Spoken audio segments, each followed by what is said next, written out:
Sidney Powell pleading guilty in the Fulton County case, the Fulton County election case against her, agreeing to, I believe, 12 months probation, to pay a fine, and to cooperate as a witness in the investigations into other people, including presumably former President Donald Trump.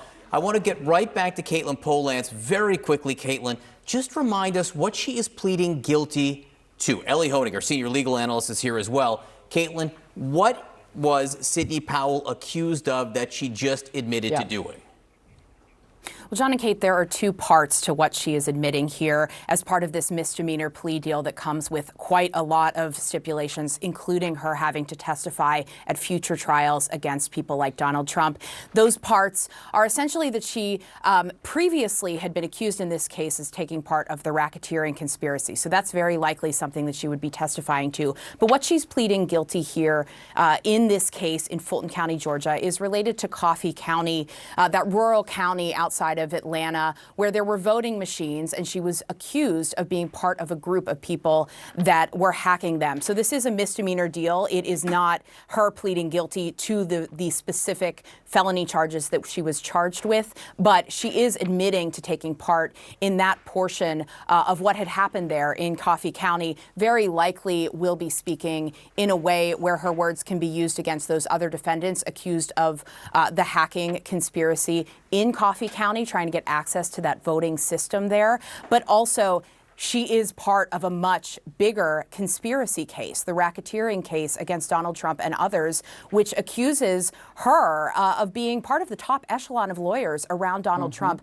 that were trying to undermine the election. And even though the charges in Georgia for her previously and in this case were specifically about Coffee County, she was a person that was with the White House, in the White House, next to Rudy Giuliani at public appearances, and part of that effort where various lawyers around the country were trying to put allegations of fraud into the court system, of voter fraud, and those allegations ultimately were false.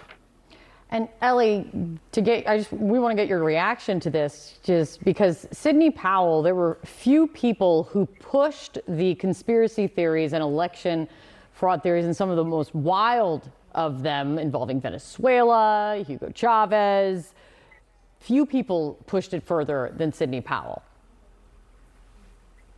Yeah, that's right, Kate. It's important to remember who Sidney Powell is. She's one of Donald Trump's closest loyalists. She's somebody who Donald Trump has claimed he relied on her advice to proceed in his effort to try to steal this election. This is a major breakthrough for prosecutors, potentially a devastating development for Donald Trump, because what's going to happen now is Sidney Powell is going to testify for prosecutors in Georgia. And presumably, she'll also be prepared to testify for Jack Smith in his federal case in Washington, D.C. She's not indicted in that case, but she's listed as a co-conspirator in that case. She's going to be able to provide insider information that could be really devastating towards Donald Trump. She was in the room where some things, if not happened, were at least discussed, Ellie. She was part of some of these contentious meetings that allegedly took place in the White House before January 6th. How can prosecutors now use her? So you use her to bring your jury into that very room. She will be the guide. She will be the narrator. She will be able to say, I was in this room with Donald Trump, with Rudy Giuliani. Here's what we discussed. Here's who said what. Here's what we knew. And John, really importantly, in order to take this plea and this deal, Sidney Powell is going to have to acknowledge what we did was criminal. It was illegal. It was a crime. And so that's going to lend a lot of credibility, I think, obviously, to prosecutors' assertions that what Donald Trump did was knowingly a crime, was an intentional crime. So now they've sort of got an ultimate insider, somebody who has remained steadfastly loyal to Donald Trump, to the stolen election narrative. Now she has flipped. Now she has come clean. Now she's going to be a prosecution witness. She was on election night. She was at the White House watching the returns come in. That's according to some of her testimony to House investigators, though she declined to speak about a lot of stuff. So that's what you're getting at. Like, she can speak to basically everything in terms of Donald Trump's involvement. But is there any limit Ellie, to what, in terms of a plea deal, and I don't know if the details need to come further out to know this, but is there any limit to what how prosecutors can use her, what they can have her testify to? So typically, Kate, cooperation has to be all or nothing. Prosecutors do not accept partial cooperation. Well, you can just tell us some details or some facts, or you can just testify about some people but not others. The standard cooperation plea deal is you have to give up everybody, you have to give up everything, and you have to be willing to testify in this court and any other court where you're needed. So again, the implications here go to the Fulton County DA's charges down in Georgia, but I think they also are going to go to Jack Smith's charges, the federal case in Washington, D.C. I think she's now going to become a potential witness for him as well. Caitlin, talk to me about the timing here, because jury selection getting underway within days in Georgia. Sidney Powell asked for the speedy trial. Kenneth Chesebro has also asked for a speedy trial. Explain the timing here and the potential impact on these other cases. Well, the potential impact is potentially quite significant, given that she is someone who was in the room at the White House up until mid-December, and she was involved in these issues in Georgia that she's admitting to now. But one of the things about the timing is that this just shows how the system incentivizes people to avoid trial, to cooperate with prosecutors. So she's doing this right before the trial is set to begin with jury selection at the end of this week. November 5th is the date procedurally where that guilty plea, that's the no turning back date on this guilty plea. That's whenever the trial will formally kick off against her, or previously would have been her and Ken Chesebro. And so with that setup, it alleviates the need for the prosecutors to try her. But John and Kate, just following her case, following her as a person over not just related to the 2020 election, but the whole way through the Trump administration when she was a lawyer representing Michael Flynn on doing his case.